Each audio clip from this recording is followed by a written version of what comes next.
എനിക്കിപ്പോൾ 68 വയസ്സുണ്ട്. ഞാൻ ഇപ്പോഴും 2 പേരെ ജോലി ചെയ്യുന്നുണ്ട്. അതിനെല്ലാം മേടിച്ച് പിറക്കി തന്നിട്ട് വീട്ടിൽ പശു ഉണ്ട്, അതിൻ്റെ കാര്യം നോക്കാൻ പോകും. ചേമ്പ്, കപ്പ, തേന, മധുരക്കിഴങ്ങ്, പിന്നെ കാച്ചിൽ കിട്ടിയില്ല, അതുകൊണ്ട് ഏത്തക്കായും ഉണ്ട്.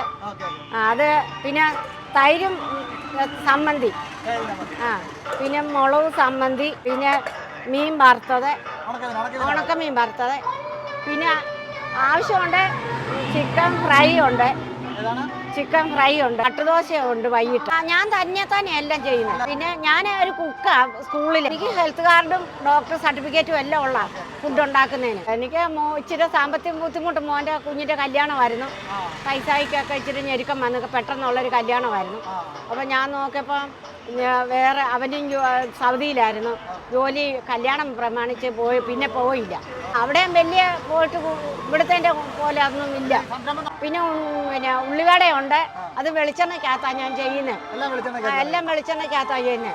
വെളിച്ചെണ്ണ ഇന്നെടുത്തിട്ട് നാളെ അത് ഓരോ ദിവസം മാറി മാറി എടുക്കും. അന്നത്തെ മാത്രമേ എടുക്കത്തുള്ളൂ, പിറ്റേന്ന് വേറെ പൊട്ടിച്ച് ഒഴിക്കും. ഞാൻ ഇവിടുന്ന് ഒരു കമ്പനിയുണ്ട്, കട ഹോൾസെയിലായിട്ട്. അവിടുന്ന് വലിയ 10 പാക്കറ്റ് ഒരു ബോൾസിനകത്ത് ഒന്നിച്ചെടുക്കും. എന്നിട്ട് അവരെല്ലാം വന്ന് ഇവിടുന്നാണ് കഴിക്കുന്നത്.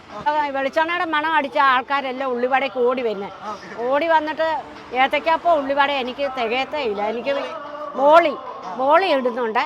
പിന്നെ എനിക്കറിയാവുന്ന രീതിയിൽ ഞാൻ കാപ്പിക്കടയൊന്നും നടത്തിയിട്ടില്ല.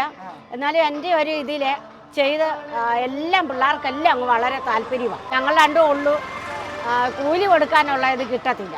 ഒരാളെ കൂടെ ശമ്പളത്തിന് എന്നുവെച്ചാൽ ഒരു പ്ലേറ്റ് 50 രൂപ. അത് ഇതിനകത്ത് 6 പീസാകും 50 രൂപയ്ക്ക് വെക്കുന്നത്. ഒരു സാധനവും തുറന്ന് വെക്കത്തില്ല. ഇവിടെ വഴിയറുമ്പോൾ കാറ്റും പൊടിയും ഒക്കെ അടിക്കും. അതിന് എല്ലാം നല്ല നീറ്റായിട്ടേ വെക്കത്തുള്ളൂ. ഇതിൽ ഇനി ഒരു കഷ്ണം ഏത്തക്കായും കാച്ചിലും ഉണ്ട്. അത് ഈ കട തുറന്നിട്ട് മേടിച്ചിട്ട് അതുകൂടെ വെക്കും. ഉണക്കമീൻ, ചിക്കൻ വറുത്തില്ല, വരെ പുരട്ടി വെച്ചേക്കുന്നേ ഉള്ളൂ. അത് ആവശ്യക്കാർ പറയുമ്പോൾ അവർക്ക് പൊരിച്ചു കൊടുക്കും. മീൻ കറിയൊക്കെ ഉണ്ട്. ഞാൻ അയില കറി വെച്ചു. കഴിഞ്ഞ ആഴ്ച മത്തിയെല്ലാം തോരനുണ്ടായിരുന്നു. അതിനി അങ്ങനെ ചെയ്യണമെന്നുള്ള ഇതിൽ പോവാം. ഈ സ്ഥലം എവിടെയാണെന്ന് കൂടി നിങ്ങൾക്ക് പരിചയപ്പെടുത്തി തരാം. അതായത് നമ്മൾ പത്തനംതിട്ടയിൽ നിന്ന് മൈലപ്പറയ്ക്ക് പോകുന്ന വഴി, അതായത് ശബരിമല റൂട്ടിലേക്ക് പോകുന്ന വഴി. അപ്പോൾ അവിടെ ഒരു ബിവറേജൊക്കെ കാണാൻ പറ്റുന്നുണ്ട്. അത് കഴിഞ്ഞ് മുന്നോട്ട് വരുമ്പോൾ ഒരു ലയൺസ് ക്ലബിൻ്റെ ഒരു സെൻട്രൽ ക്ലബ്ബോ അങ്ങനെ സംഭവം കാണുന്നുണ്ട്. അവിടുന്ന് വീണ്ടും മുന്നോട്ട് പോകുമ്പോൾ വലത് സൈഡിലാണ് ഈ അമ്മൂമ്മയുടെ കപ്പയും അല്ല കിട്ടിയില്ല എന്ന സ്നാക്സും ഒക്കെ ഉള്ള കട. എന്തായാലും സ്ഥലം നിങ്ങൾക്ക് പരിചയപ്പെടുത്തിയിട്ടുണ്ട്. ഇതുവഴിയൊക്കെ നിങ്ങൾ പോകുമ്പോൾ ഒന്ന് കയറി ട്രൈ ചെയ്ത് നോക്കൂ. വർത്താണ്, നല്ല ക്വാളിറ്റി ഫുഡാണ്. അപ്പോൾ ഈ വീഡിയോ എല്ലാവർക്കും ഇഷ്ടമായിരുന്നു. വീണ്ടും മറ്റു വീഡിയോ കാണാം. അതുവരെയും ബൈ ബൈ, താങ്ക് യു.